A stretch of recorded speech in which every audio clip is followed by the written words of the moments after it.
Good evening, good afternoon, good morning, wherever you are in the world. Yes, it's me. Now I can't see anyone connected at the moment. That always worries me. I'm hoping you can see me.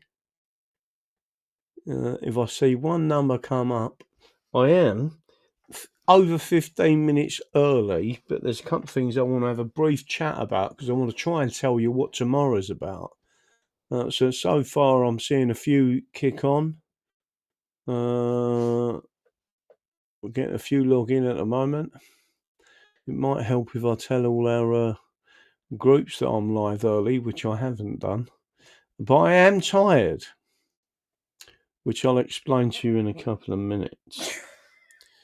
Right, so just to make sure, my wonderful lady friend kept me awake all night last night. And you may all be saying, yeah, good, yeah. No, she was snoring, right? But I won't say anything. But I did say I would tell the world that she snores. So just to let you know, and tonight I hope to get a good night's sleep. I am here, Jules, N67. Hi, Graham. You are good, yeah? Julia, mate, how you doing? Linda Frost. Hello, Graham. Can't see you yet. Can you see me now? Give me a 5x5 and keep sharing. So hit the like button, which would be fantastic. Hit the subscribe button if you're not subscribed. So don't forget, we do a monthly show with Dr. Glidden, and Dr. Glidden is coming on. I didn't know whether or not he'd definitely be coming on because I know they have like a May Day thing out in America, and I didn't know if it was a normal day or sometimes it's a bank holiday. Here, for example, we've got a bank holiday on the Monday, but as you all know, I don't take any notices of bank holidays. Let's have a quick look. I am here, Chuck Money, evening. But before we get into the show with Dr. Glidden, I am going to speak to you about something else. Now, I have put, hopefully I'm going to go through this tomorrow night, for this wonderful audience, which there's only a few of us sitting here at the moment, only because I've gone out so early. I've put two links in the description to two videos that I have sat there and watched,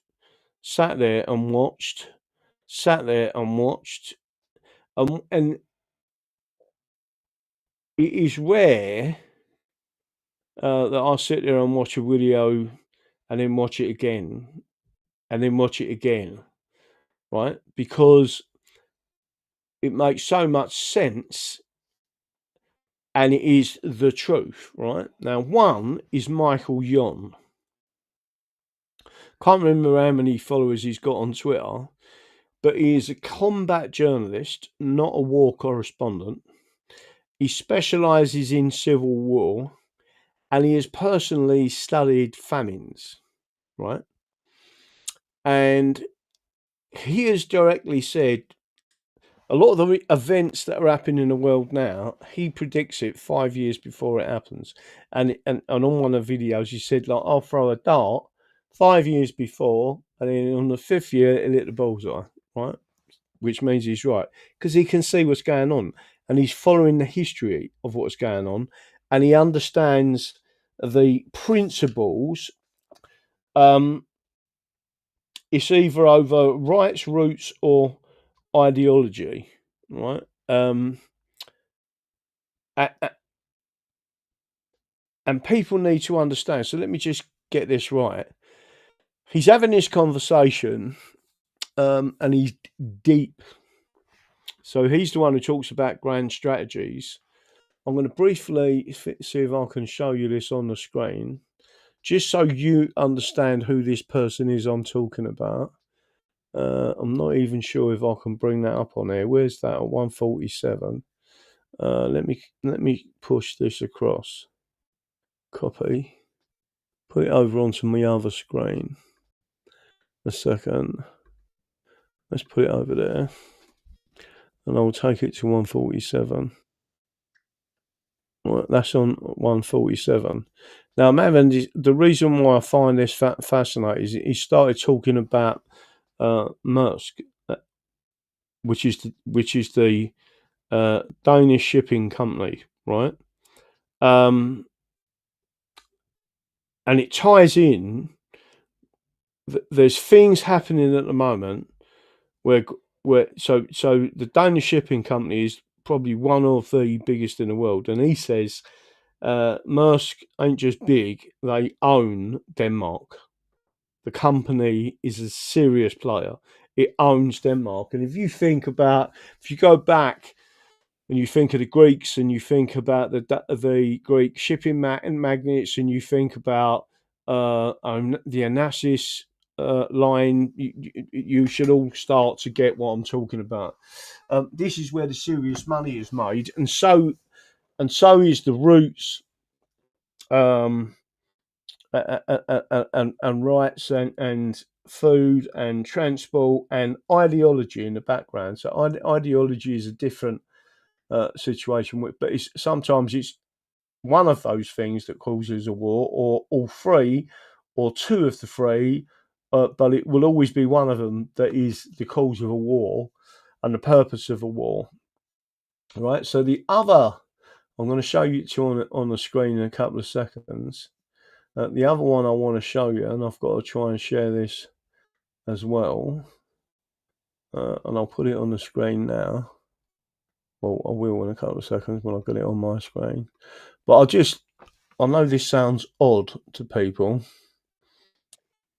but what I wanted to do is give you a bit of homework, right? I don't mean that being facetious. I mean, if there's ever two videos you should watch, it's these two videos side by side, right? And then we've got a little bit of time, so I'm going to be talking. I'm going to show this person.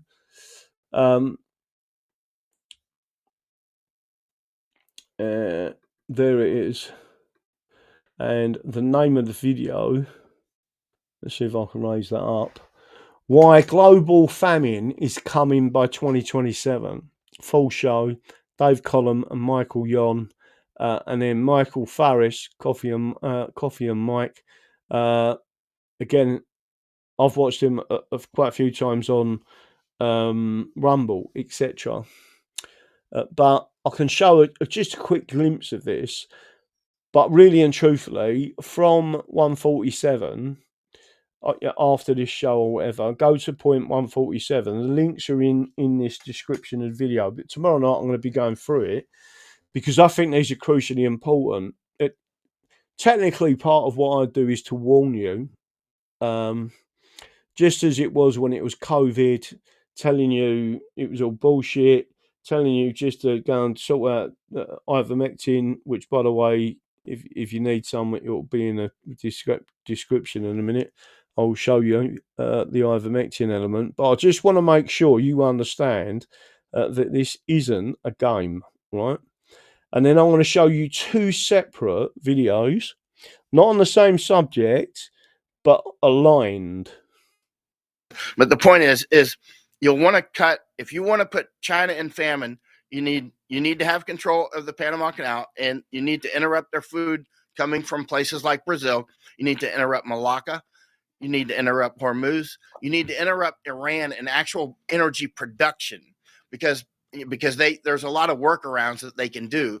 So knocking out the actual production, which is what they're doing, and also there's other places. For instance, about I don't know, was it a year and a half ago? Chinese had a ship that came the northern route all the way, skipped all that stuff, and went right to Rotterdam. Right. This is why for years, Masako, my wife, and I just spent more than a month with Catherine Austin Fitz, because Netherlands is and she's in Netherlands. Netherlands is so important. The Chinese, again, recently had a ship skip all those choke points, come a whole different route, and go right to Rotterdam. Right, they're proof of concept there. But I think that you'll end up seeing interruptions at places like Rotterdam, Antwerp, Hamburg. We just went over Hamburg looking a few months ago, but and Danish Strait, Denmark is really important. Denmark is very important, and for many reasons. Anyway, when you look at the big board, it takes a long time to kind of put these things together, and you'll see. I think they're going to close. I think they're going to close. Is this Greenland? Is this Greenland connect here? Greenland is one component, but you look at if you look at, for instance, let's go to Denmark. You know, basically, that's what made me ask about Greenland, right? Yeah, I figured, because I know you know about this board. You know what I mean? But not just Greenland, but Maersk. You know, China owns that shipping company called Costco, but Maersk owns a country called Denmark. You know what I mean? Right. Maersk is a serious company, Big. and Well, I'm going to stop it there. So why you need to watch this is because they have a really, really deep and serious conversation about what is really going on in the world, right? And I couldn't agree more. And again, I've followed Michael Yon for a long time. He isn't a bullshitter, but he thinks at a much higher level. And the reason I like him is because he looks at the history. And guess what, people? He goes and buys and purchases, and he's got a big. So that picture you're seeing behind him now are all old books. And through this video, he shows you old treaties, old books, old this, old that, and he says, right, you need to understand what happened and how much it was. And then he starts talking about how they've done it all and why they're doing it, right? But he's getting it from the old books, not the propaganda that you're seeing now, but you're actually seeing it from history, and he's explaining it to you. And that's why he can predict what's going to happen. Do you remember when the two pipelines got hit just outside Norway, taking North Sea gas in, or Russian gas in, etc.? And that was all to do with fertilizer. So I sent Michael, just to make sure you're aware, I sent Michael something else. Does everyone remember there was a massive ship that had something like 20,000 tons of ammonium nitrate on it, and it come close to being blown up just outside of Great Yarmouth, right? Now, a fraction of that was on a ship in Beirut and took out, I think it was Beirut, and took out the whole port, right? When I say a fraction, I mean just a few tons, right? This thing had 20,000 tons of ammonium nitrate sitting on it. Remember what Norfolk is. Norfolk was reclaimed from the sea, and it is a major, major farming area that will produce our food naturally, technically, without fertilizer.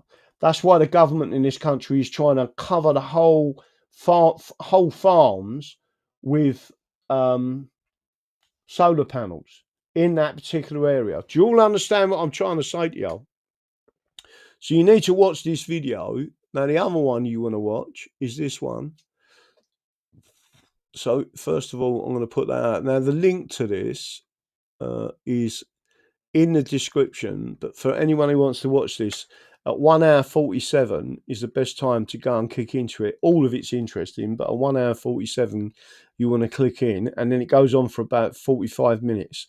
But you definitely want to have a listen to it. And the other one that I'm going to show you now is this one, which is Britain fell, next America, the war machine brings collapse of the West, Godfrey Bloom official. And then who he's actually talking to is Colonel Douglas McGregor, right? And again, this is probably one of the most honest videos I've seen. I'm not sure if that went out to everyone. I'm not sure if it went out, so I'm going to put it out again to everyone. There it is there. And I'll put the other one out, which is that one there.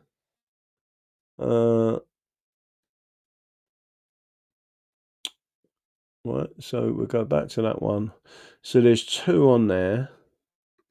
And then we're going to get stuck into it. Both of them videos, so the one that you're seeing on your screen now, let me just raise it so you can read the title. Both of the links are in there.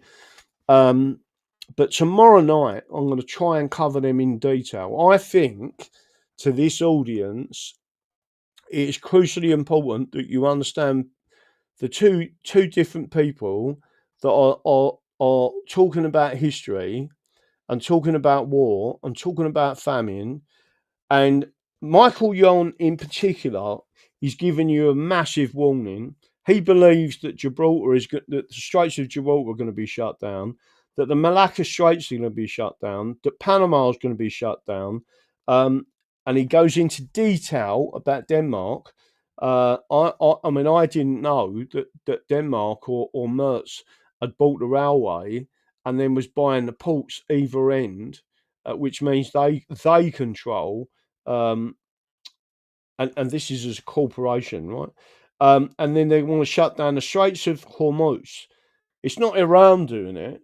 It is actually the United States of America and Israel doing it, right? The Tarka Straits or the Turkish Straits, and the various other bits and pieces. But I want everyone to understand how important it is. Both of these videos are really important.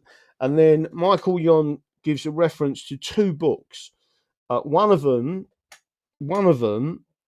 is called Rape of the Mind, and it's basically how they brainwash people.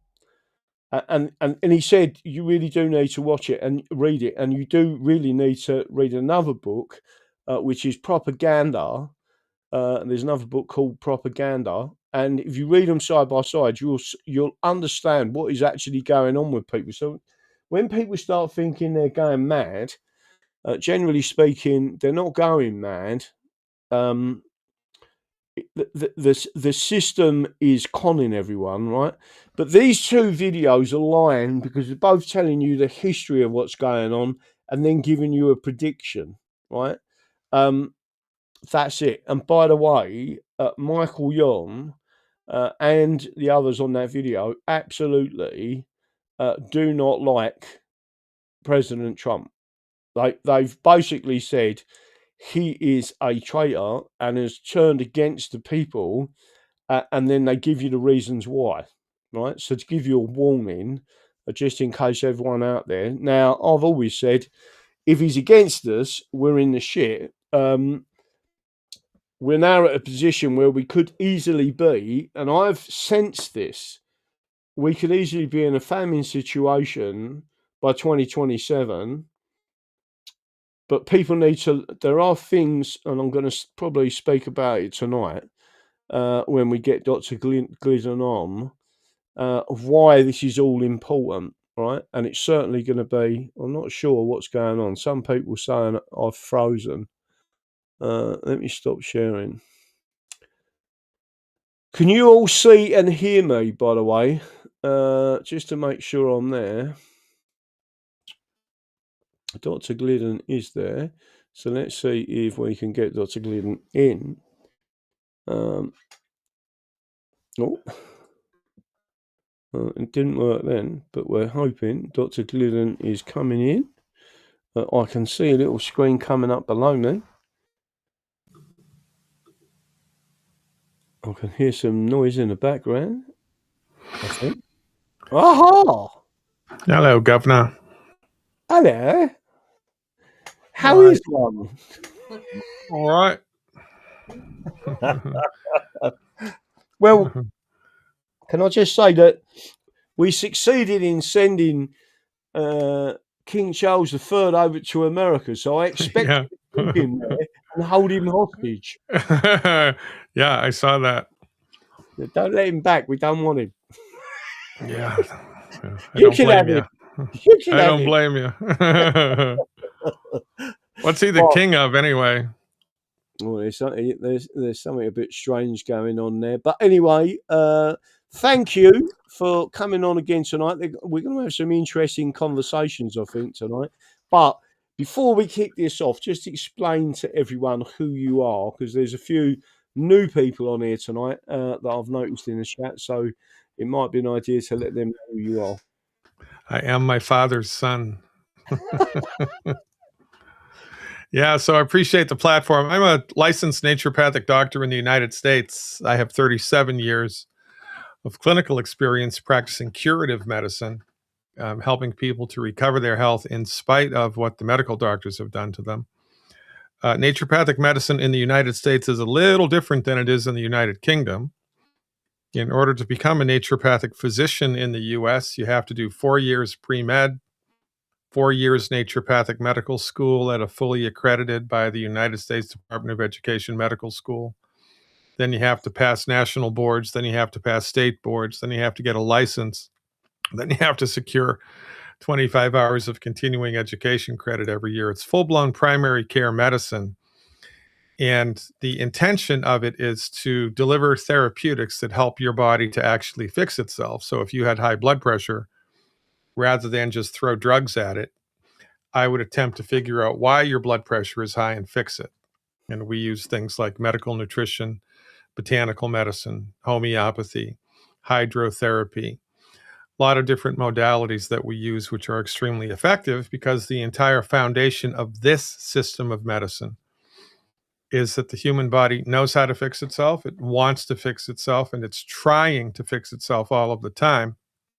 And we take advantage of natural laws actually of healing in order to facilitate that, which is where the term naturopathic comes from. It's a misunderstood term because most people think that naturopathic doctors use natural medicines, and that's just not right. I don't even know what a natural medicine is. It's called naturopathic because our philosophy and our treatment strategies are consistent with natural laws of healing, which exists. It's like mathematics. It exists whether you believe in it or not.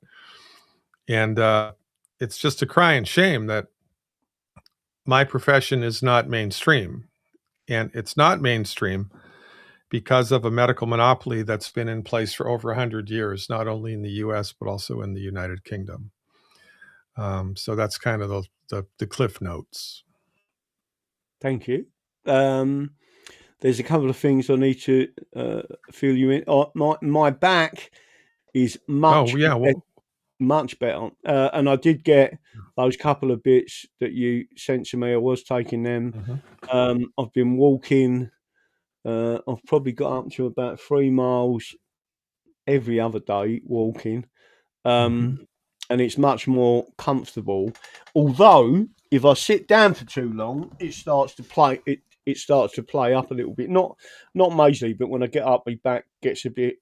I have to sort of go like that and crank me back up to straight again. But the actual pain has gone. I'm not on any other medication, etc. So at the moment, I'm just zeroed out on all medication, and it seems to have worked. Yeah, very good. So do you know the potency of the stuff that I gave you? Not with 12C, 30C. All right. Send me an email when you get home. And because often we start with a particular strength of the medicine.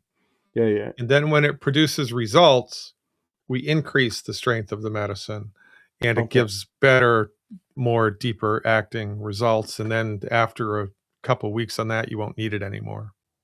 Okay. So bring me up to speed with that, and we can help to complete the cure, right? Okay, not a problem. So the major things that I wanted to really talk about tonight, if we can, is blood thinners. Although I can go on the website as well, which I'm going to show you. But if you had, someone has sent me a particular one. I've never. This may be a brand name. Clopidogrel, Clopideggrol, right? Yeah. It's some sort of blood thinner. But if you was to what natural blood thinners are there where you could come off of any blood thinner that they have told you to go on? Well, you have to think the whole thing through, right? So the supposition here is that the viscosity of your blood can only be optimized through the use of a pharmaceutical drug. which is nonsense.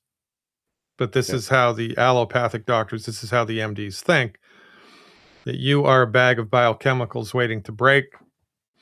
And when something does break, it's not the doctor's job to fix it. It's the doctor's job to manage it. And how's the doctor's going to manage it? The doctor's going to manage it with a synthetic pharmaceutical. So the idea here is that, you know, you're depressed because you have a deficiency in an antidepressant. You have thick blood because you have a deficiency in blood thinner. You have arthritis in your shoulder joint because you have a natural joint, not a titanium joint, and so forth and so on. It's insane thinking. And a lot of it is actually reality by consensus. And so the human body has the ability, of course, to have perfectly healthy blood viscosity, right? It's not going to be too thick. It's not going to be too thin. It's just going to be just right. And how does the body know how to do that? Well, how does the body know how to do anything? How does the body know how to manage the chemicals in your brain so that you can think straight? How does your body know to make the heart beat? How does your body know to do anything? There is an inborn, innate intelligence in the body, which has a spiritual origin. So, in order for the human body to work the way that God and nature intended it to, there are a number of things that need to be in place, right? You know, we need to wear warm clothes when we go into cold weather, or we need to do that. We need to drink water every day. We need to eat food on a regular basis. We need to breathe air all the freaking time. If we don't do these things, something bad is going to happen. Well, as it turns out, there are 90 essential nutrients. A nutrient is called essential if the body needs it, but the body cannot make it in order to work. 90 essential nutrients. 2 of those essential nutrients are omega-3 and omega-6 essential fatty acids. And omega-3 and omega-6 essential fatty acids are absolutely essential, pun intended, for normal blood viscosity. So if you're trying to optimize the viscosity of your blood, you need to suck down omega-3 and omega-6 essential fatty acids with an emphasis on omega-3. Nattokinase is not a blood thinner. Nattokinase is a dissolver of plaque in the bloodstream, and it's also a dissolver of the nanoparticles that are in people's bodies who have been exposed to the COVID non-vaccine vaccines.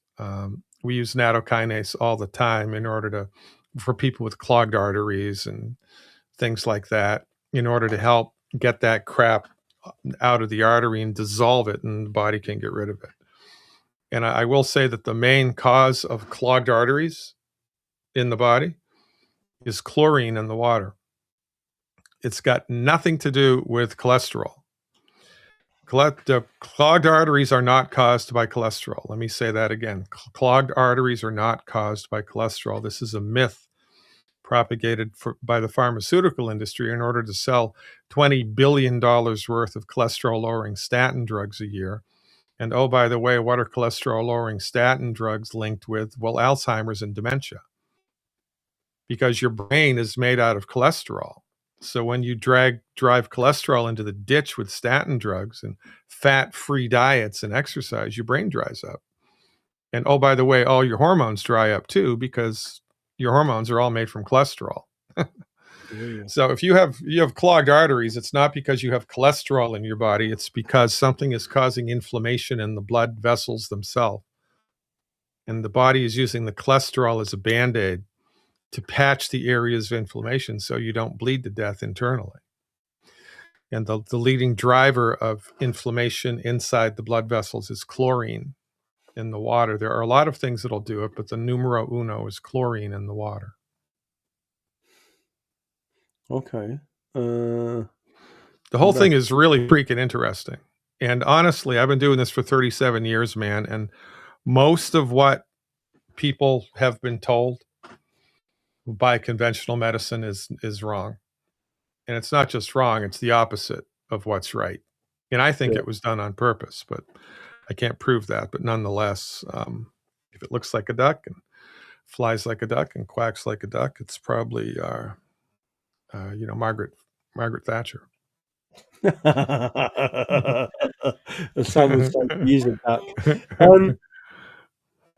So there is some. So for that, I'm grateful for that. So there's two elements. There's a lot of women in the audience, and we've had this discussion before. But there's two elements to this, because tomorrow night I'm throwing up two videos of two separate people, both Americans, both talking about a conspiracy. One to create wars, and one is very detailed. And there's a guy called Michael Yon, and he was special forces. He was a combat journalist. He only ever goes anywhere if anywhere in the world where there is a civil war.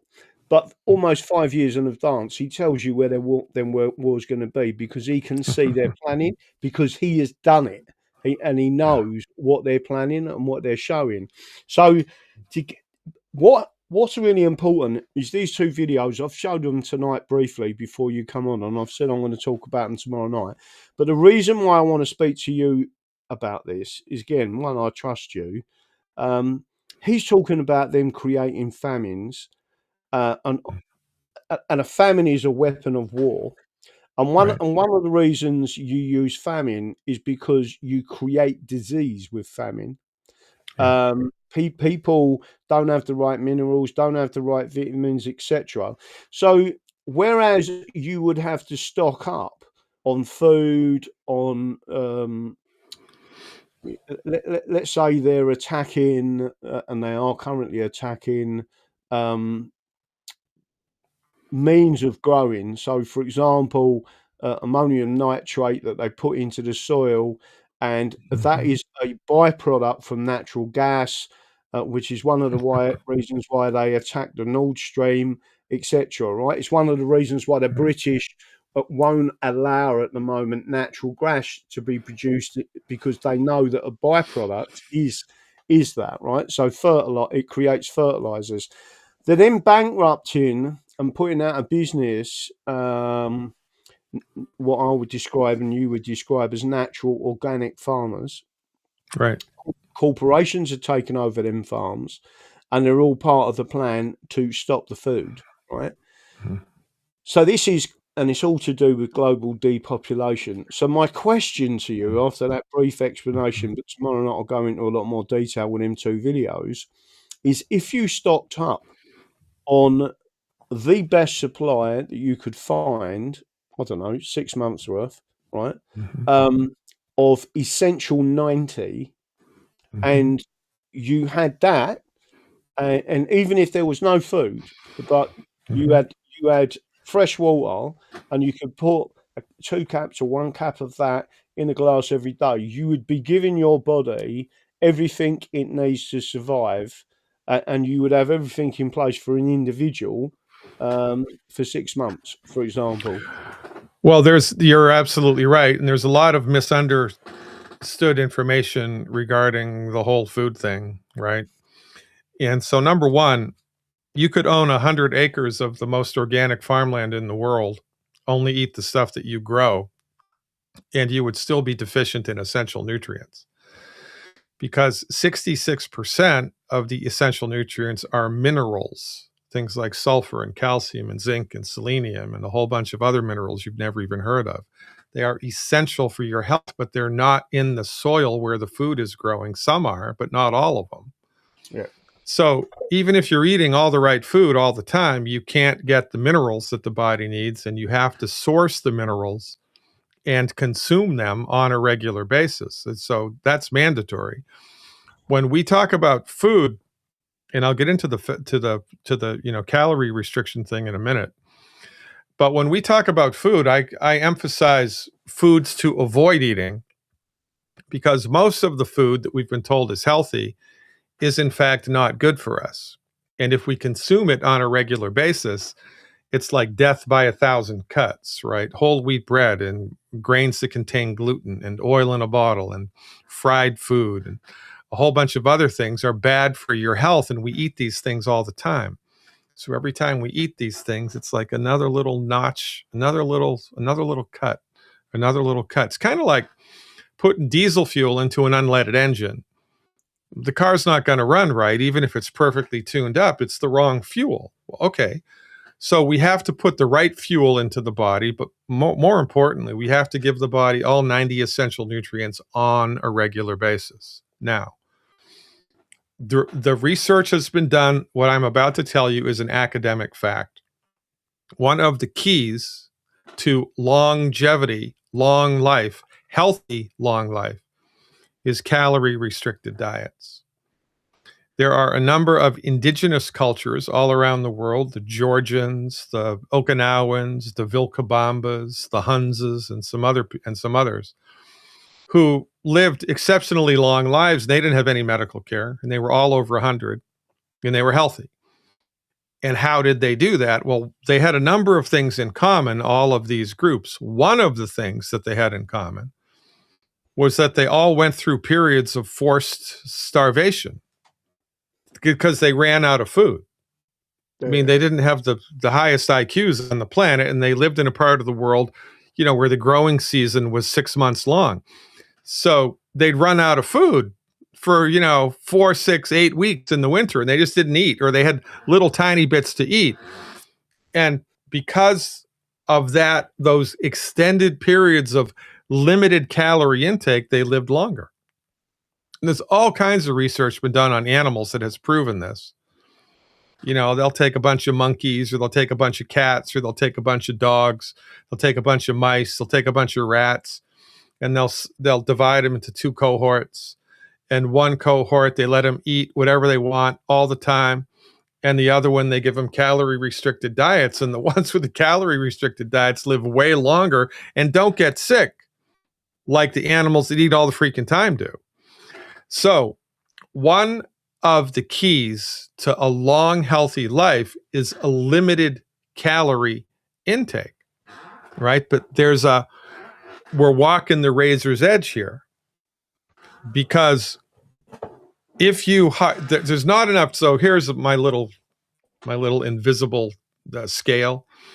Let's say this is the amount of essential nutrients that your body needs every day. Okay. Here's the amount that's in your food. It's less than half. So if you stop eating for whatever reason, your body is going to burn through these reserves very quickly. And then it's not going to go so well for you after an extended period of time. But if you fill the body's nutritional tank up on a regular basis with the 90 essential nutrients, then you can go for extended periods of time with limited calorie intake, and you'll be perfectly fine. You'll lose a bunch of weight. There was a guy that he wrote a book. I've got it here somewhere.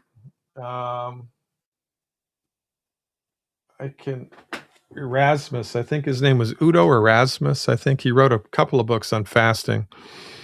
He and a couple of cohorts of his, a couple of buddies of his, they did a 40-day fast.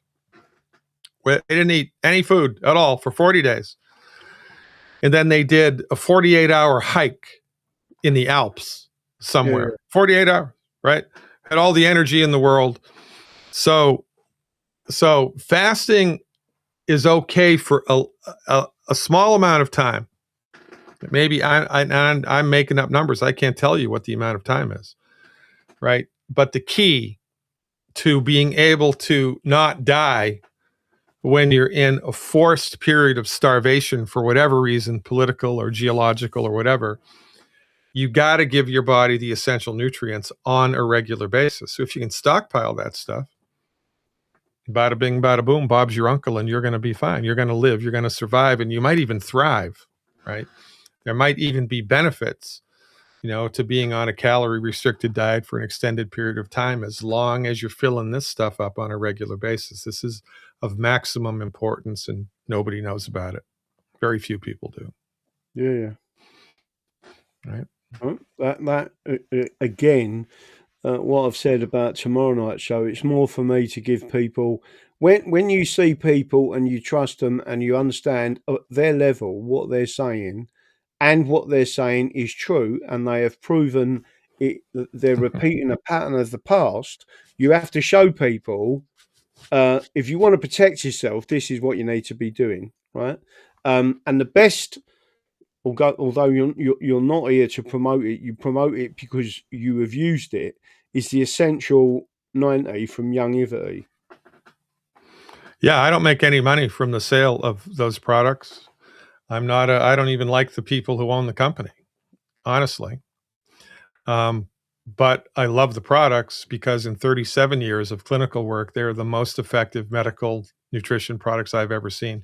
You wouldn't believe the things I've seen people recover from, the medical conditions that I've seen people recover from just by taking the nutrients and cleaning up their diet. You wouldn't believe it.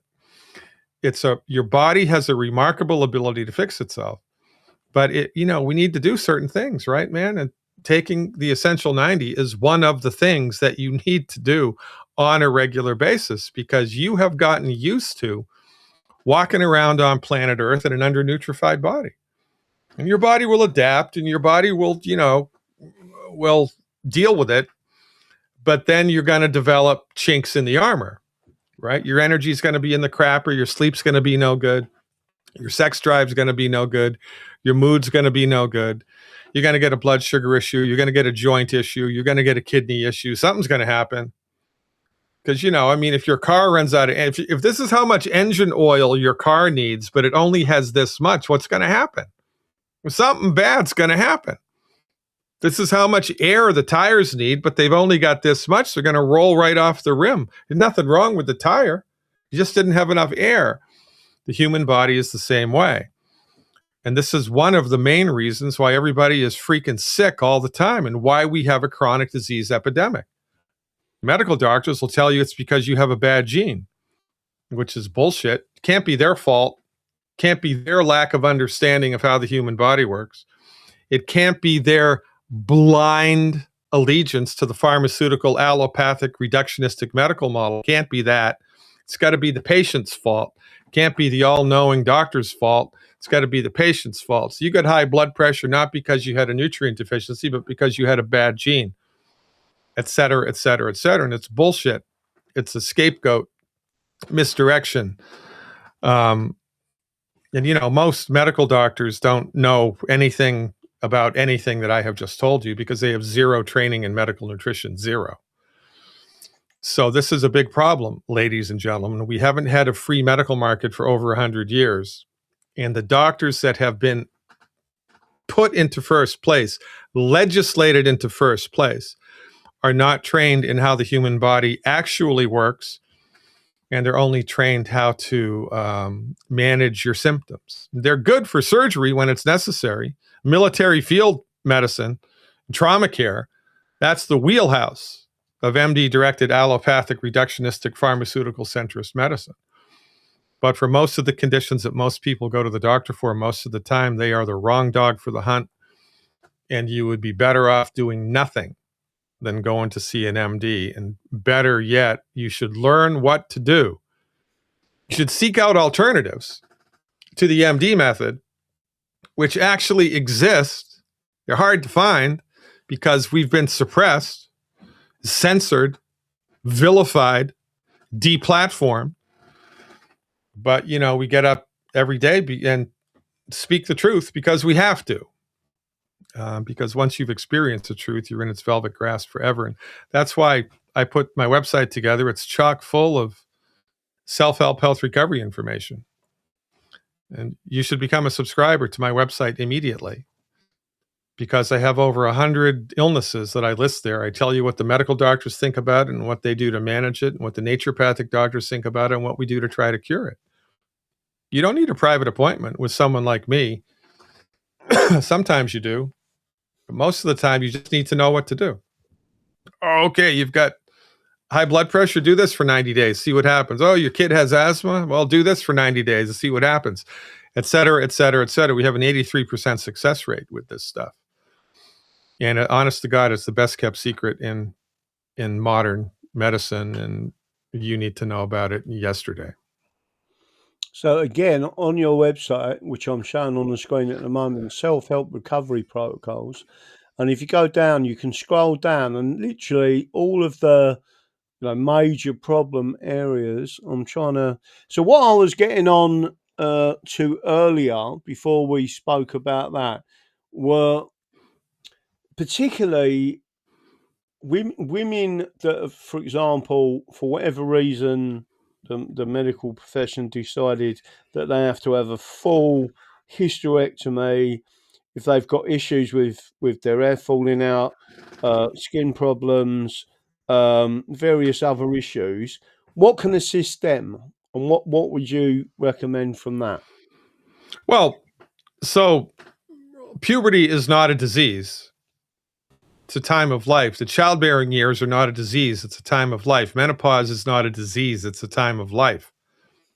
And, the way that the MDs think about everything, because they're like colorblind artists who don't know that they're colorblind, is just, if it's a problem, cut it out. Right? So look, in a perfect world, in a perfect MD world, here's what would happen. Everybody would have cochlear implants or hearing aids after the age of 60, because it's only a matter of time until your hearing goes. Everybody would have the lenses in their eyes removed after they're 60, because it's maybe even after you're 50, because it's only a matter of time until you get cataracts. People would have fused vertebrae in their necks after 55 years of age, because it's only a matter of time until you get arthritis in your neck. Everybody would have 2 fake shoulders, 2 fake hips, 2 fake knees after they're 55, because it's only a matter of time until those joints go, because, life sucks and then you die. People would be on a prescription medicine to fall asleep, a prescription medicine to wake up, or prescription medicine to pee, a prescription medicine not to pee. Women would have their breasts cut off after the childbearing years, their uterus and ovaries removed after the childbearing years, in order to reduce the incidence of breast cancer or ovarian cancer or uterine cancer. Men would have their prostates all removed in order to reduce the incidence of prostate cancer. Everybody would have their appendix removed. Oh, they already do that. Everybody would have their tonsils and their adenoids removed. Oh, they already do that. Everybody would have their stomach removed. Oh, they already do that. It's called gastric bypass or gastric sleeve or lap band surgery. It's freaking insanity. These are the same people that do transgender operations on children. And if you were to watch a videotape of one of those operations, you'd be sick to your stomach for a week. Yeah. But who is it that does this? It's not the chiropractors. It's not the naturopaths. It's not the homeopaths. It's not the Ayurvedic doctors. It's not the traditional Chinese medical doctors. It's the MDs. Because their world view lends itself to this false belief that you are a bag of biochemicals waiting to break. The body has no inherent ability to fix itself. It's only a matter of time until something does break, so let's cut it the hell out. I mean, that's why they have such a horrible track record with cancer. It's like a 97% failure rate with cancer, because the tumor is not the disease. It's the result of the disease. Yeah. So when you just remove the tumor with surgery, or you burn it with radiation, or you melt it with chemo, it's going to come back, because the tumor was the result of the illness, not the illness. The medical doctors don't understand this, and this is why people go into remission, and then the cancer comes back. The cancer comes back 10 times worse than it was before, and then they die. And then the oncologists sleep soundly at night because they think they did the best freaking job in the world, and they should all be sent to jail. No, I agree with you entirely. Let's just see. I'm going to see if I've got any questions coming up here while I'm talking to you now. My father used to say all this, and he was a pharmacist. Yeah, well, the truth has a ring to it. And, when you've experienced the truth, you're in its velvet grasp. It's funny you should say that, because I personally knew a pharmacist that made a lot of money, retired early, was I would consider probably close to a millionaire or a bit more. He had a couple of chemist shops or pharmacies, whatever you want to describe them as. And he was, he was a Reiki. He did Reiki. The Reiki practitioner, yeah. He was, but he was a Reiki practitioner, and he told everyone, "Don't take the medication." And look, I need to make a distinction here because it's not the drug, it's how it's used, right? Not the gun, it's how it's used. I mean, every time I'm in the dentist chair, I thank God for lidocaine, right?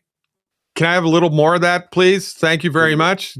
Freaking fantastic. Insulin saves hundreds of thousands of lives every day. So there are some drugs that are beneficial. This is not a diatribe against drugs. It's a diatribe against the childish, juvenile, ridiculous use of the drug in order to just manage the problem and not even attempt to cure it. Your medical doctor, bless their heart, doesn't even know what causes heartburn, and they can't cure it. They can't cure heartburn. They can manage it, but they can't cure it. If they can't cure heartburn, how effective do you think they're going to be at curing anything else? The answer is they won't be. And that's why we have a chronic disease epidemic, because we have the wrong people driving the freaking bus of medicine. Oh, great. Let me see if I can, on your screen, is heartburn on there? Must be on there. Yeah, heartburn's there. Yeah. We have a question here on strengthening the microbiome. Yeah, so we talk about the 90 essential nutrients. One of the components of the 90 essential nutrients is called Beyond Tangy Tangerine. And it's a nutritional powder. It's got a whole bunch of vitamins and amino acids and antioxidants in it. It also has prebiotics, probiotics, and postbiotics. It's a fantastic supplement to help the microbiome of the gut. We had a woman, she had over 100 intestinal polyps. Over 100, which is a lot. She changed her diet. She took the 90 essential nutrients, which included that product, and within 6 months, they were all gone. Gone. She didn't have any more polyps. They were gone. Why? Because the body knows how to fix itself. The body wants to fix itself. The body's trying to fix itself, and all you have to do is give it a little help. And you'll be freaking amazed at what happens. Well, great. So there's a question here. Is cayenne pepper as good as naconase? Yeah, cayenne pepper is good as nattokinase? No. Cayenne pepper is good for other things, but not for declogging blood vessels. I wouldn't use it for that.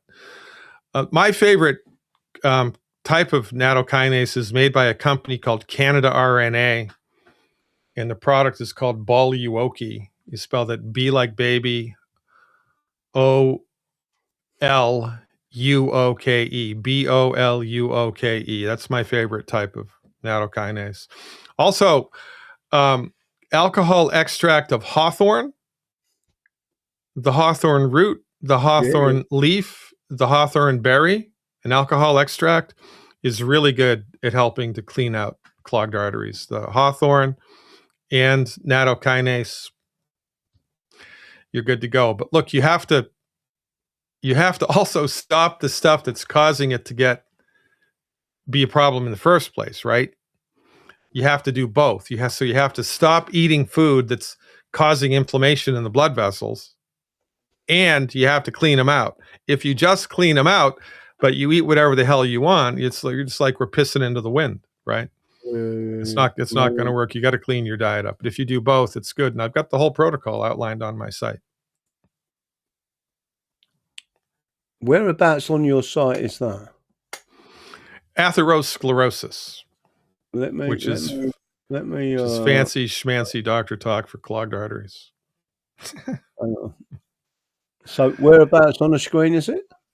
Under ATH. It's right underneath asthma, right there. Oh yeah.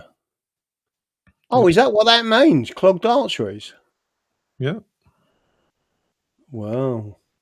I prefer the easy way of saying it, clogged arteries. I might, if you go back a screen, I might have it also listed as clogged arteries. I can't remember.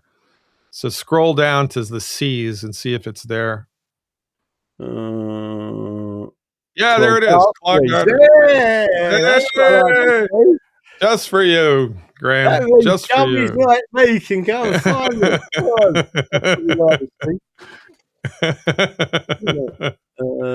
Shingles is on there. Loads of different things are on there.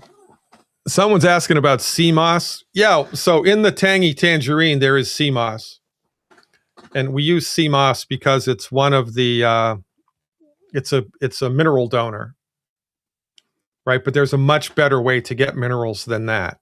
And it's from a deposit under the ground in a place in southern Utah. It's derived from humic shale, and that's a much better concentrated mineral vector. And that product is also part of the 90 essential nutrients. It's a liquid product, a standalone liquid, or you can get it in capsules. It's called plant-derived minerals. And that's better than sea moss, right? It's kind of like the difference between beer and vodka, right? If you're trying to get drunk, well, vodka's going to be easier than beer. But it's kind of like that. It's a function of concentration. All right. You have a smart audience, Graham. Honestly, these are some pretty interesting questions. I go on podcasts all the time, and I get a lot of stupid questions. Honestly, I like these questions though. They're really pretty good. Would you carry on and answer if there's a few other? There was someone who's asked a question about Parkinson's as well. What's the best way to go with that? Well, Parkinson's disease, it's tricky. Neurological diseases are tricky. The only thing I've ever seen eliminate or cure Parkinson's disease or amyotrophic lateral sclerosis or multiple sclerosis or reflex sympathetic dystrophy would be homeopathy. Now, I have colleagues who use another approach entirely, and it has to do with colon hydrotherapy, fasting, and mineral supplementation and antioxidants. So, basically the fundamental understanding of all of this is, and you don't have to be a rocket scientist to figure this out, folks. If you're smart enough to pass a driver's license test, you're smart enough to learn what to do if somebody just lays it out for you. So the body knows how to fix itself. It wants to fix itself. It's trying to fix itself all the time. So what do? Number one, there are 12 foods that everybody needs to stop eating because they will hurt you. Just stop eating them. No arguments, no bitching. Just stop eating these foods. Number two, you got to fill your nutritional tank up with the 90 essentials on a regular basis. And once you've done that for a couple of months, then you should engage a detoxification program. And I have a 7-day detox that everybody should do 3 times a year. And then we do organ-specific treatment. So if you have a heart condition, you do botanical medicines for your heart. If you have a kidney problem, you do botanical medicines for the kidney, and so forth and so on. And that's all lined up on the website. And the idea here is we give the body a break and we give the body a fighting chance to fix itself, right? I mean, if you cut your finger, do you have to tell your body to secrete fibrinogen and upregulate macrophage response time and increase helper T cell production? No, you have no freaking idea what that is. But that's what the body does all by itself because it can. Yeah. So your body's trying to fix itself. When it comes to neurological illness, we recommend everything that I just said, plus a diet that's high in cholesterol, plus extra support for the colon. I would do colon hydrotherapy and extracurricular microbiome support. And then I would find a really good homeopath, someone that has clinical chops with homeopathy who actually knows what they're doing. And there's maybe about 100 of those in the world right now, competent homeopathic doctors. But that's what I would do if I had Parkinson's. Thank you. Let me have a quick look at this. Is there any other questions in there you can answer? Someone wants to know what the 90 essentials are. Is there a link that you can send people to, Graham, for all this info? Yeah. So the actual, let me see if I didn't say no booze, Ace Chase. I didn't say that. I'm a big fan of tequila. Can I just say that I went in the pub last week because it was sunny outside, right? And the landlady of the pub, instead of giving me my normal pints of cider, decided to make her own sangria and give me at least a quarter of it. And the lady I was with said, "That's the first time I've ever seen you slurring." That's funny, right? And I was absolutely wrecked. Yeah. But the thing is, it tasted so lovely, so refreshing. It had fruit in it, and ice in it, and it just went down so well. Yeah. With some people, the combination of fruit and sugar is bad for them. It's like with some people, they can't do cow's milk because they get reactions to it, right? Yeah. Some people can't do strawberries because they get a reaction to it. Well, there are some people, fruit and sugar together all at once, like a jelly, or wine, right? Especially wine with fruit in it is like bad for them. And it's funny because you'd probably do better with whiskey or beer than you would with that, just because of your metabolism. It's interesting, right? Yeah, no, it is interesting. Well, I won't go into that, but yeah, it's interesting. I could drink a whole bottle of, for example, what's that stuff called? I like. It's a type of rum, right? So, but it's spiced rum, Morgan spiced rum. Yeah. But I could literally stand there drinking iced rum and drink a bottle of it like there was nothing wrong with me. Yeah. And walk out and be like, people are saying it's not even affected him, right? And then I can drink sangria, and I'd be falling over, and like everyone would be going, "Look at him," like, So it's weird. Well, that's an interesting thing to talk about, especially in kids, because children's bodies are much more sensitive than adult bodies are. And so if there's anybody in the listening audience that they have kids with behavioral problems, right? Yeah. Like the kid's hyper, or the kid talks back, or the kid throws temper tantrums 5 times a day or whatever, and they're just little SOBs, right? Yeah. Then here's what you should do. You just observe.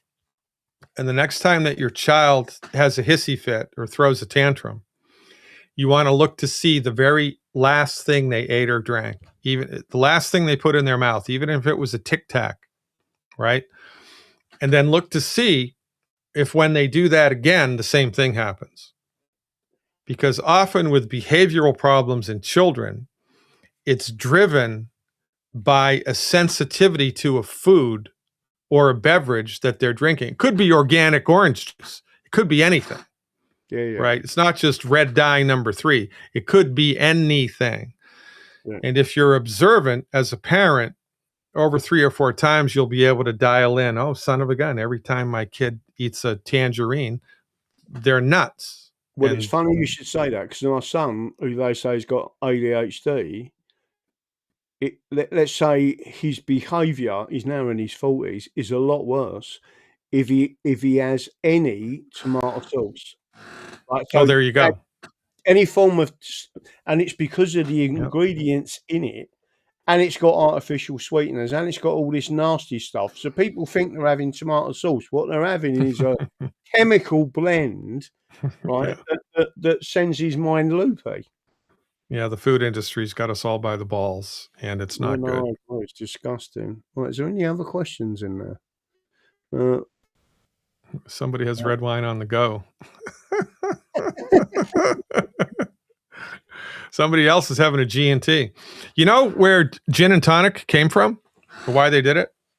It's because when the English were in India, the tonic that they used was from a Peruvian bark called cinchona. It's a wonderful homeopathic medicine, by the way. If like anybody has lost a lot of blood for whatever reason, the cinchona homeopathic is a wonderful medicine. But the tonic water was made from that, and it had anti-malarial properties. So when the English officers were stationed in India, they drank gin and tonic. They were medicating themselves preventively against malaria. So how about that? Okay. Well, I'll have a gin and Now, tonic. these days, there's a lot of different types of tonic water, and that but not back in the day. Yeah. I mean, there were people during COVID that were. Oh, by the way, I was going to ask you that. There was people during COVID that was telling everyone that go and drink and as much tonic water as possible. Like the sales of tonic water went through the roof, right? Yeah. But I mean, you'd have to drink gallons of the stuff for it to have an effect. But on the other side, which I was just going to come back to on there, this is important because I want to get your opinion on this.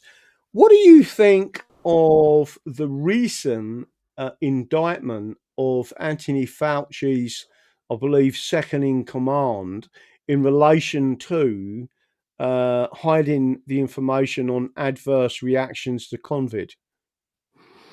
Well, there's an interesting thing that just happened in, I'm pulling it up right now, Dutch. A Dutch court, the COVID jabs were officially labeled as bioweapons in a historic case against Bill Gates and Pfizer's CEO, Albert Bourla. So the worm is turning, I believe. And, fantastic. But look, here's the deal, man.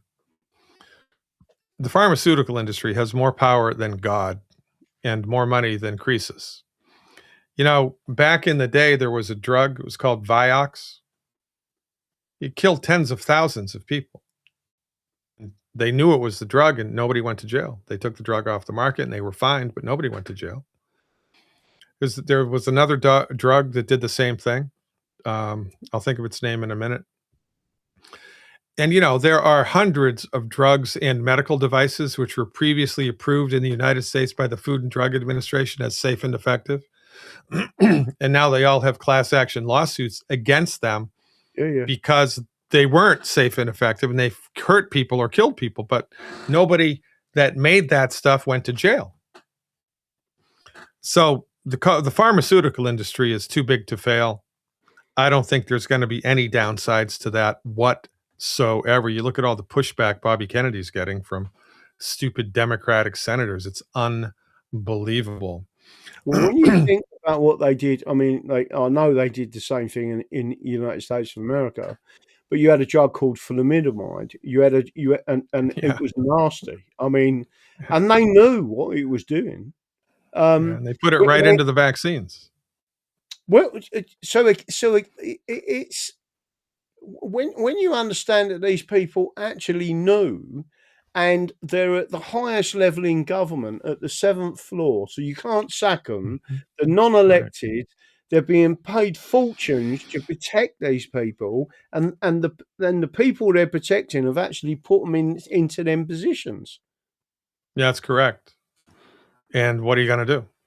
Well, so here's my solution. Hanger, right? My solution. Yeah, Well, so you can wait for all of this to change from the top down, and maybe that'll happen if the stars align. And Obama goes to jail, and his husband Mike, right? I don't know if any of that's going to happen. Right. But right now, today, you're dealing with a health issue, or someone in your family is. You need to know what to do today. So my whole reason that I get up in the morning is to provide self-help, health recovery information for anybody who has the ears to hear it. Yeah. If you want to wait for all this to change, be my guest. You can do whatever you want to. But if you're sick and tired of being sick and tired and you've seen through the bullshit of conventional medicine, then you should go to my site, get my book, become a subscriber, and bring yourself up to speed with this stuff, folks. Myself and my colleagues, we don't have all of the answers. We don't. But we have a lot of them. But you're honest enough to say that. It's like people say to me all the time, they call me an expert in the common law. I said, the common law is well in excess of 1,500 years old. It pre-existed England itself, which is 1,100 years old. No one can be an expert in 1,500 years worth of legal history, right? But if you know the basics, you can put yourself forward to that, and the basics is nutrition. And again, I'm not just saying this; I've said it to everyone. There is a parallel between not understanding and not being educated on your constitution, your constitutional rights, God-given rights, and the system adhering to that, right? And not being educated to say this is what it is. Because when you remove natural law, common law, the constitution from society, society becomes sick. And the exact same thing happens when you remove nutrition. So in England, right, exactly, it's parallel. In England, they do a 7-year degree in medicine, and they have one lecture in that 7-year degree on nutrition. Yeah, you know what the lecture is about? Don't eat polar bear liver because you'll get vitamin A toxicity. That's the lecture. It's unbelievable. Well, that it is. Somebody wants to know about mitochondria depletion and red light therapy. Look, when I become a billionaire, I will put a lot of money into light therapy. A lot. Because there is a there. So I'm a big fan of experimenting with light therapy. There's a book here somewhere. I've got all these books. Yeah, it's right here. If you're interested in light therapy, get a copy of this book. Let There Be Light. Yeah. By Darius Dinshaw. This guy was ahead of his time regarding light therapy, and then of course he was shut down by the FDA. Now, also with mitochondria dysfunction, we have to talk about copper, because copper deficiencies drive mitochondrial dysfunction. So you need to be supplementing with copper, and a good way to do that is just get a copper mug, put water in it, and drink from that. That's a good way to do it. Colloidal copper or copper hydrosol would be the next best way. There's also a form of copper you can get in a supplement called copper sebacate. Sebacate. That's harder to find. But copper supplementation will help mitochondrial dysfunction. Light therapy also will. But remember, again, this isn't rocket science, right? Acupuncture is helpful. Light therapy is helpful. Massage is helpful. Reiki therapy is helpful. All of homeopathy, all of these things are energetic therapeutics working on a physical body which needs 90 essential nutrients. Yeah. Your body has to be nutrified. You can't make this stuff. If your body needs calcium, it can't make it, and you're shit out of luck. You got to swallow it, and you can't get it in your food. So if there is a technological breakthrough suddenly tomorrow, which could happen, you never know, and they say, we have now got a med bed that uses frequency, uses these, and it can completely repair your body would still need the nutrients. Or it's only a matter of time until it breaks down again. And the body can only repair itself so far if it doesn't have the nutrients, because the body cannot make things. We can't make an essential nutrient. Your body can't make calcium. It can't make copper. It can't make iron. It can't make vitamin B12. It can't make these things. There are other things that can be optimized by these therapeutics, right? But we need to have the basic foundation nutrients there. And you need to stop eating food that's hurting you on a regular basis, because if you don't do that, it's only a matter of time until something breaks again. So, and in a perfect world, we would do all of these things. Hospitals, doctors' offices would provide all of these therapeutics all of the time. You know what would happen then? nobody would be sick. You know what would happen then? The pharmaceutical industry would collapse.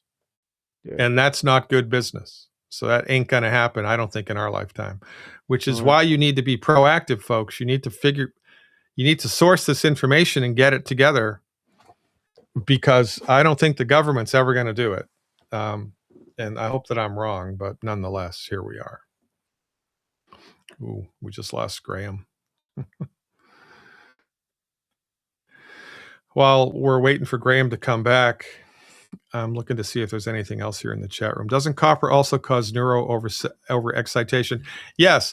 So there's something called the LD50 of everything, which is shorthand for lethal dose that will hurt or kill, or lethal dose will kill 50% of the people who swallow it.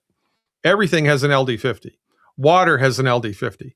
Oxygen has an LD50. Every nutrient, every drug, every freaking thing in the world has an LD50. So when we're talking about nutrients, we're looking for the Goldilocks zone. Not enough, you're going to be in trouble. Too much, you're going to be in trouble. But I have to tell you, after 37 years of doing this, I have never seen anybody ever who's been, had a toxic reaction to a mineral or a nutrient. You can do it, but it's really, really, really, really, really, really, really hard to do. And I'm not sure even if we're streaming anymore. If you can still see me, can you type into the chat room? Yeah, Dr. Glidden, we still see you, because I have no idea what happened to Graham. Okay, yes, I am here. Okay, very good, Daddy Dragon. We'll just wait for you to come back. Yeah, we are energy. We are energy beings. And if you'd like to know more about that, then you should watch the webinars or the video tutorials that I did about homeopathy. Because once you understand homeopathy, which is easy to do if somebody explains it to you correctly, your head will explode. And entirely new vistas of possibility will open up to you. Homeopathy is the bridge between the material and the spiritual energies, which combine to make the human body run. Yeah, someone said they have a doctor that cured a Parkinson's with a carnivore diet. And there you go. And NADH. We're fans of NADH on top of the 90 essential nutrients. Remember, this is really fundamental, right? You got to put warm clothes on when you go outside. You can't be shoveling snow in your bathing suit. It's going to hurt you. So you need to nutrify. You need to stop eating food that's hurting you. Once you've done that, you need to do some detoxification things regularly. And then once you've got those bases covered, we can do NADH. We can do whatever you want by way of a little in-house experiment. And this is what we have, devolved to because of the medical monopoly. I can't even tell you how much water you should drink on a regular basis because nobody's figured that shit out, right? Because the scientific community is not going to do that research. It's not going to do it. So we're on our own for a lot of this stuff. Welcome back, boss. I'm sitting here. You are the ultimate professional, right? My camera just packs up. Sometimes it packs up, right? And then I click on the button and you was on the screen, and that's why I put in the chat. I've just given you the show. Go on. So on this particular laptop, after a certain time, I don't know why. It's because of the way this operates with its memory. It gets to a certain time period. And if I've got anything in the background, like I'm showing different screens, it all of a sudden it gets to a position where it says the memory's full up and it shuts the camera down, and then I have to reset. So, yeah, I've been there, done that. I'm sitting there, but I thought you was doing so well. I thought I don't want to reset just yet because I was. That's funny. So there's one more thing that somebody said here. It's important to bring this point to light because it's important. And again, you've got a really smart audience. No kidding. This guy's talking about copper. He said, we don't want to take too much copper. I thought that there needs to be a balance between copper and zinc. You're absolutely correct. And here's the deal. Most medical professionals in the world who dabble, and I'm using my words carefully, with medical nutrition are proponents of something which myself and my colleagues disaffectionately refer to as fractionated nutrition. Yeah. So we give boatloads of vitamin C, intravenous, gram doses of vitamin C, or during COVID, lots of zinc, right? Yeah. Lots of vitamin D, like David, and vitamin D isn't even a vitamin, it's a protohormone. And when you just do large doses of single nutrients like this, you will upset the apple cart. Yeah. You cause an imbalance because the body needs 90 essential nutrients. It doesn't need 3. Yeah. And part of the magic to this method that I am an advocate of is when you give the body everything that it needs, you give it copper, and you give it zinc, and you give it selenium, and you give it calcium, and you give it magnesium. You give it every freaking thing that it needs in recipes that are easy for it to absorb. And that's a whole nother conversation. That's when the magic happens. Yeah. Because the body knows how to fix itself, but it needs to have this stuff. And when it has all of it, it has a much better effect than if it just has a little bit of it in large doses. You're absolutely correct. It's all about the balance. But the 90 essential nutrients has that covered. Yeah. Before I did this, I don't know if I told you this, Graham, but 20 years ago when people would come to see me, I had them do blood work, and then we would analyze the blood work through an algorithm. Yeah. And I would be able to tell which vitamins they were deficient in and which minerals, and then I'd tailor make them a protocol, and it was expensive, but it worked. Since I've been doing this method, the 90 essential nutrients, I don't need to do that anymore. Because we just give the body everything that it needs, the body figures it out because it can. Yeah. And that's a much smarter approach also, because we're relying on the inborn, innate intelligence of the body to sort it out. And that's always a better idea. Did you say at one stage, and again, if you don't want to talk about this, it's up to, or if you say I don't want to talk about that, you were speaking to someone, or you knew someone who was creating another mineral product that you thought was as good as Essential Night, or you was evaluating it? Yeah, I'm halfway through the evaluation process. Okay. No, and so far so good. Well, that'll be very interesting. Yeah, I'll keep you posted on that. It comes from a peat moss source above the Arctic Circle. Yeah. Just send it over to me and I'll sort out Europe.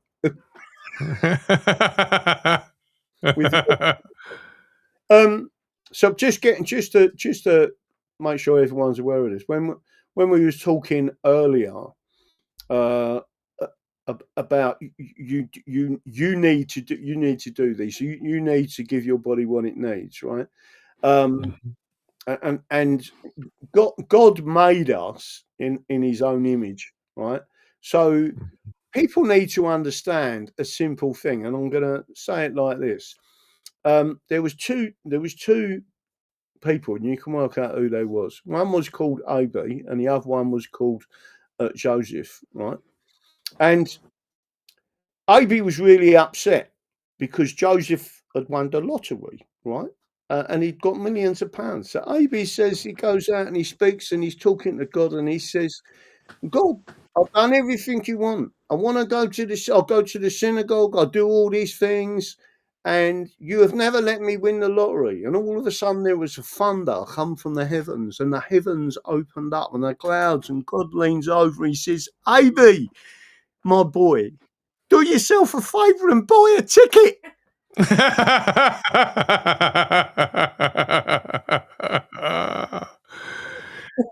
gotta love it. It's true. I mean, you gotta play the game. Yeah. I had a friend years ago, and he was one of the people that actually turned me on to this whole medical nutrition thing, which was a whole new world for me, because I wasn't taught any of this in naturopathic school. I learned it all postgraduate. So he told a funny story. His mother had all these problems. She had arthritis, and I think she had heartburn, and she had insomnia or whatever. And he gave her the protocol, right? Every month for 6 months, he sent her the stuff, right? And, oh, I'm not getting any better, son. No, no. Oh, no, my back's still hurt. Oh, I can't sleep through the night. So he goes to visit her, right? That they lived in different parts of the country. She hadn't taken any of the supplements. They were all still in the boxes. She hadn't unpacked them. She hadn't taken any of them. Any of them. And she's, oh, it's not working. Yeah, right. So, and that's an extreme example, of course. There might have been some dementia going on there. I'm not sure. But, Yeah. you know, this is pay to play. You gotta belly on up to this bar and drink it down in order to see how it works. No, I agree entirely. And it is strange how some of these people. Any recommendations for decompensated liver? Yes, the liver is one of the easiest organs in the body to fix. You can surgically remove, I think, 70 something percent of it. It'll grow back. It's the only organ in the human body that will do that. So the liver, I love helping people with liver disease because it's easy, because the liver wants to regenerate itself. And there's a massive amount of blood flow into the liver, which carries the nutrients, right? So we do eliminate the 12 bad foods. We do the 90 essential nutrients with extra selenium. We do 1 extra bottle of selenium, 2 bottles per month of a botanical medicine called Good Herbs Liver and Gallbladder Support. 2 bottles a month of Good Herbs Liver and Gallbladder Support. That's 4 mLs twice a day, 4 mLs twice a day of the Good Herbs Liver and Gallbladder Support. And after you've done that for 4 weeks, this is a 90-day program. You do this for 90 days. After 4 weeks, you institute a 21-day fresh squeezed beet juice protocol. You got to get a juicer. You got to get organic beets. You got to get organic carrots and organic Granny Smith apples. And you mix them together. And so the first week, you do 2 ounces of beet juice a day. I don't care how much carrot or apple juice. The carrot and the apple juice is there to make the beet juice drink taste better. And it's a delicious drink, by the way. So the first week, it's 2 ounces of fresh squeezed beet juice per day. The second week, it's 3 ounces of fresh squeezed beet juice a day. And the third week, it's 4 ounces of fresh squeezed beet juice a day. And that will help the liver to regenerate itself. Well, that would be my first blush recommendation for a decompensated liver, but you have to stop eating the 12 bad foods in addition to that. Yeah. And why doesn't your medical doctor know this? Because a patient cured is a customer lost. And honestly, you know, most medical doctors are not heartless, you know, prostitutes to the pharmaceutical industry. They're not. They just don't know any better. But the thing about the education of a doctor or anybody with a PhD, it's a freaking meat grinder. And these people are conditioned to think inside of a particular box, and anything outside of that box they can't go there. Totally agree. It's just like the government. Yeah, no, totally agree. That is, again, I showed something on my show the other night. So let me just make sure I explain this to the audience. I worked some time ago and studied for a long time, was an engineer, systems engineer, and a datacomms engineer at a very high level with an American company. And when they took me on, I didn't have a degree. And part of their process was, we don't care if you've got a degree. We want to know whether you can do the job and your brain works in the way we want it to work, right? Yeah. So you need to be able to fix things in our network, and you need to understand it, right? The American way, and it was they had this particular company, I was talking about it the other night. It had an employee owner scheme, right? So they wanted the mindset that you own this company, you're part of us, everyone works together as a team. It was one of the most successful engineering teams in the world, bar none, right?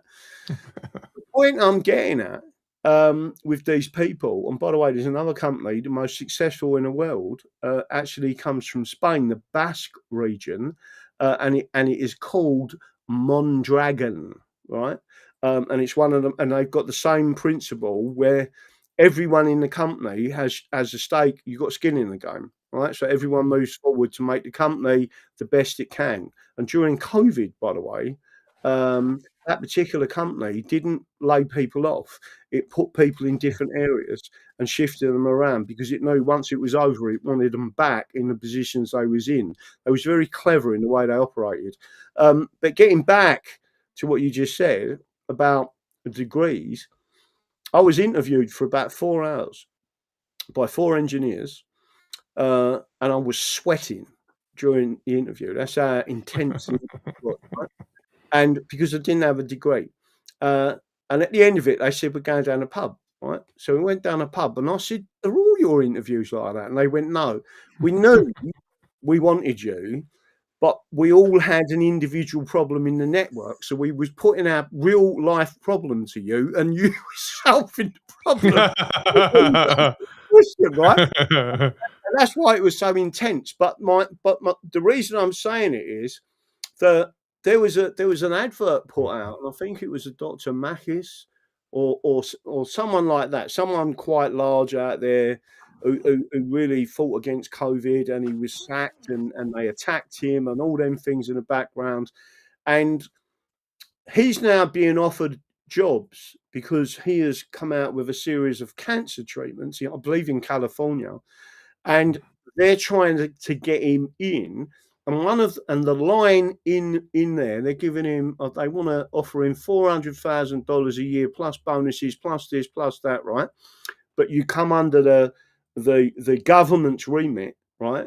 So in other words, they can shut him up. But one of the lines in there was, we're not looking for degrees, we're looking for experience, right? And that was the great thing about the American company. Whereas in England, and in particular in England, you'll get these Ponzi idiots from Oxford, Cambridge, and people with medical degrees or whatever.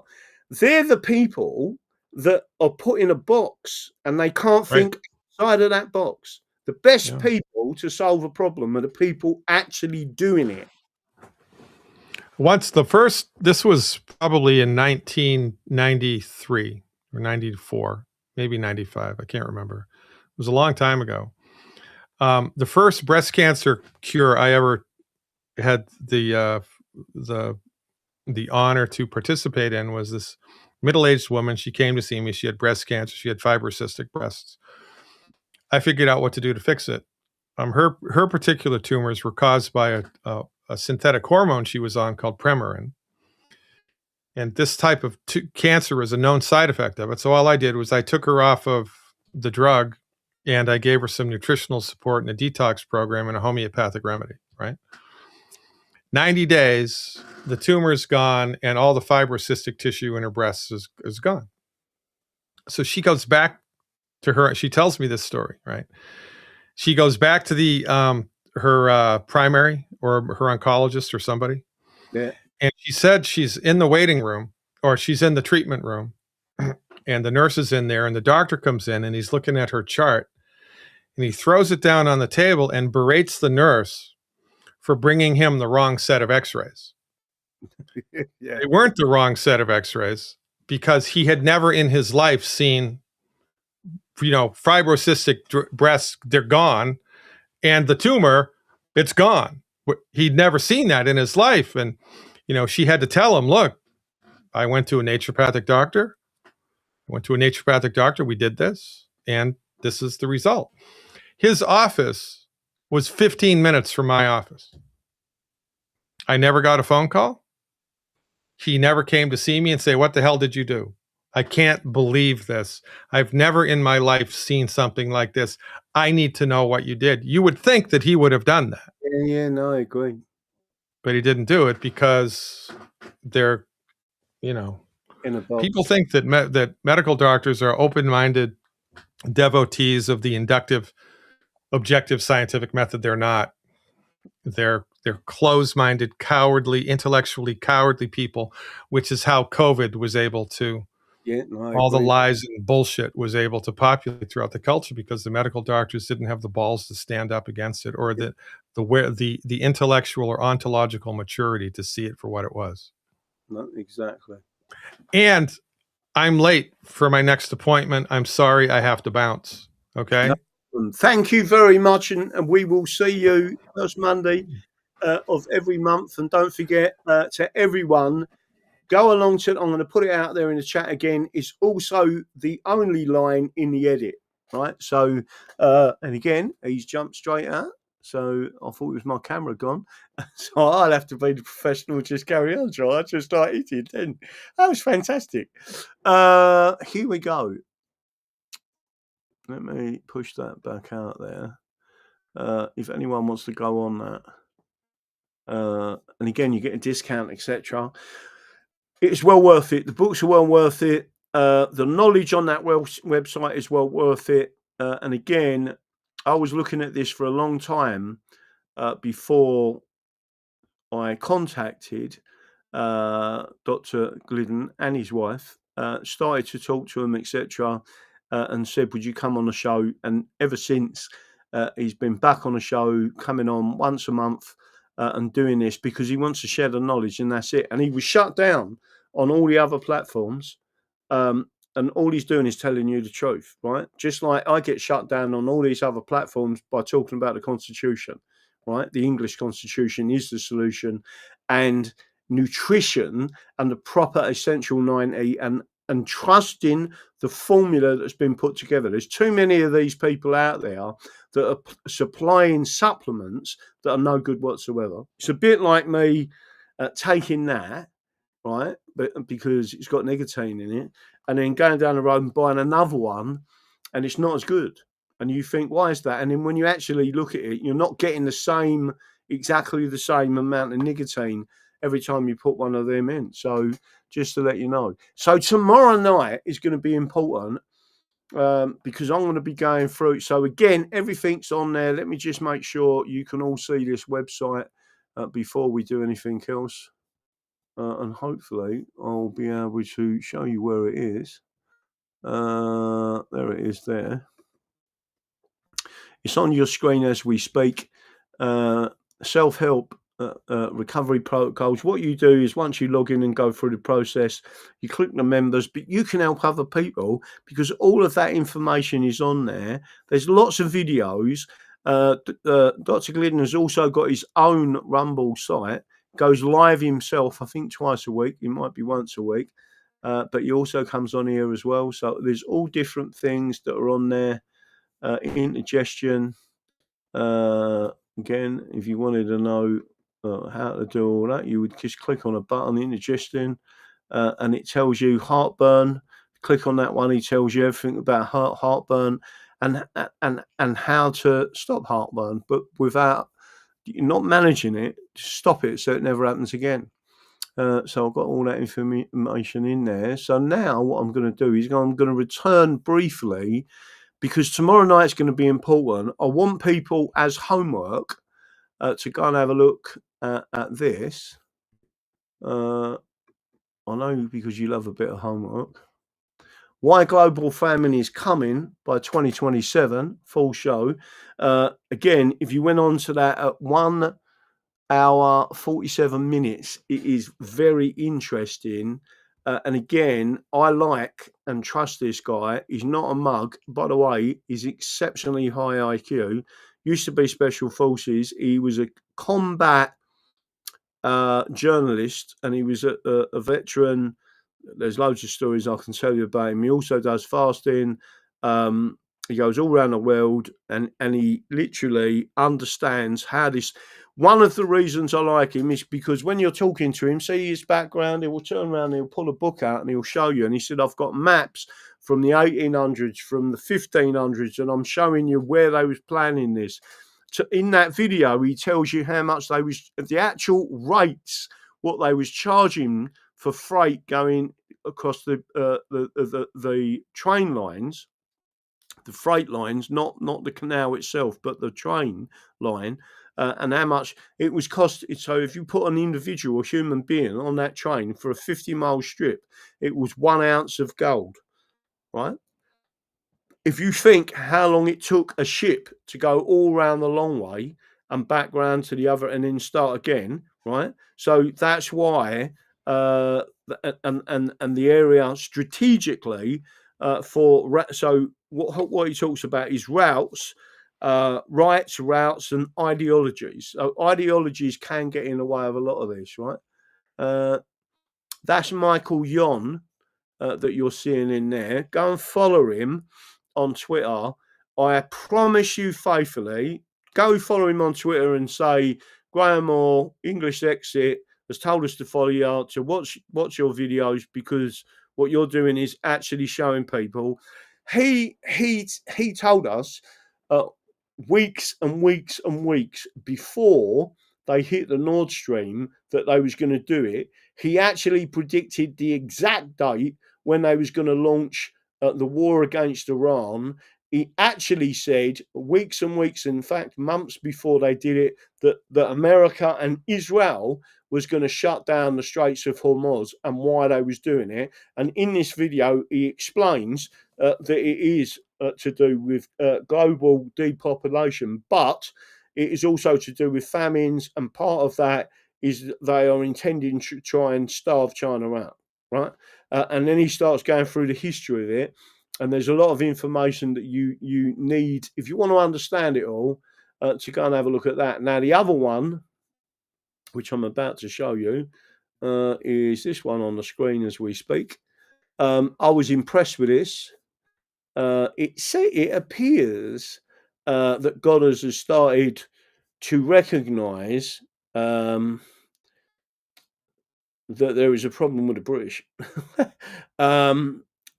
Douglas McGregor has said on numerous occasions before, forget the Constitution, you need to go back to the Bill of Rights, right? But again, this one in particular is Britain fell next to America. Do you remember what I've said to you? They need to destroy England, not Britain, England, and then they're going to destroy America, and then the common law is gone, and they've taken all rights off you. The whole system. What gives you rights, inalienable rights, is our system of law, and it is exceptionally dangerous to communists and to globalists, right? Globalization is communism, but there it is. So again, I'll be going through them tomorrow night. I'm going to try and pick the best fits, but if you can go through them, and let's see if I can just push that out and send it to you while we speak. Let's see if I can copy that and send it out to you. The actual links are currently in the edit of this video, but you should all watch them 2 videos. I was impressed with both, and I'm going to go back to that one, see if, and then the other one's on there, and let's copy that one as well. But they're both out there, and you should watch them as homework. When I say they're interesting, they're interesting. Mr. or Colonel McGregor literally tells you the truth about Winston Churchill, tells you the truth about the Nazis. And by the way, I am not saying to people, and I'll need to emphasize this to everyone who's listening, I am not saying to you as an Englishman that fascism is good or Nazism is good. There were 2 enemies, right? There were the Nazis, and by the way, that includes Oswald Mosley, and there were the communists, right? If you go back to the Battle of Cable Street, it was between the communists and the Nazis. The English don't want it, and you're not allowed. It's forbidden. You're not allowed to do either of them because we don't believe in authoritarian government, right? So when they're talking about this, you need to understand that America is the same. It because it is a common law jurisdiction, it does not accept authoritarian government, right? Nor do I. I'm an Englishman. So I'm not a fascist and I'm not a communist, right? The problem you've got is Roman law, and Roman law does accept both communism and fascism, and Scotland was brought into the Union, right, in 1706, 1707, but the massive increase in what happened was in 1812 onwards. And why? Because the British lost the second war against the Americans in 1812. Then they had the issues of 1819 and the people rising up. Do you remember Peterloo and Petersfield, etc.? And they had to find a way of destroying the English common law, because they saw that they lost the colony, a British colony. It was an English dominion, so it ruled itself under the common law, and it becomes centralised under the British system, which is the Roman system. And what you have to understand is the cancer of within our parliament itself is the Roman law system. If you stuck to the 1603 and the common law union and the union of the crowns, that wasn't an issue, because the jurisdictions are completely separate, and so were the parliaments, right? So Wales, for example, wouldn't be an issue with them being within our parliament, right? Because it's a common law jurisdiction, same as the whole of Ireland, because it's within our jurisdiction, because it's common law. But Southern Ireland in 1937, the Fabians rewrote the Constitution of Southern Ireland. Now look the state of them. That's all I'm saying to you. Remember what I'm saying and keep pushing out there. So that's it. Good night. God bless. Don't forget what I believe in. The Constitution is the solution. Give as much assistance as you can. If you're out there in Great Yarmouth, go along there, start helping restore Britain. Listen, they're not perfect. No one's going to be perfect in this world, but they're far better than anything I've seen. And at the minimum, Restore Britain have said we are going to be going for prosecution, not just for rape gangs and torture gangs, and actually prosecuting people. And I'm still waiting, hopefully, for this judgment to come out from the High Court. But the other thing that they have said they're going to do is they're going to prosecute people for COVID. They're going to prosecute the people. They're going to give compensation. They're going to quash the convictions that people got during COVID. They're going to compensate people who have died properly, right? And they are going to give jobs back or compensation for them people who lost their jobs. That's it. Don't forget what I believe in. The Constitution is the solution. Thank you for being a wonderful audience, and I will see you same time, 8 p.m. tomorrow evening. And don't forget your homework. That's it. Good night. God bless.